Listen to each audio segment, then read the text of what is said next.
Morning! Konnichiwa! Ito na po ang aking pakuan. Ayan, may nakita na po akong mga 8 piraso. Sana po mabuhay lahat.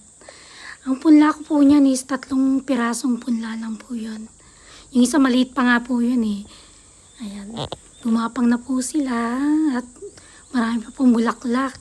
Sana po mabuhay lahat para maraming makain ang aking mga anak. Ayan, nakakatuwa lang po eh, ano, ang bilis nila gumapang.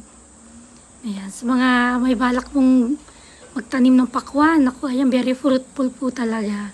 Nakakatuwa po. Kaya lang mabilis silang gumapang, kaya ang ginawa ko, nilagyan ko ng net para hindi sila gumapang sa ibang mga tanim ko.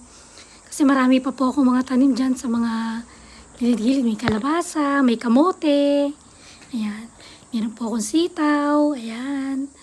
Ano pa ba, kamatis, ayan, talong, sili, ampalaya, okra, ayan, halo-halo na po yung magkakatabi na yan. Kaya ang pakwan ho, ang bilis gumapang, kaya nilagyan ko ng net.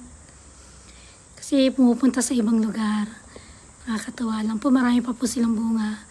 Salamat po, happy farming, thank you!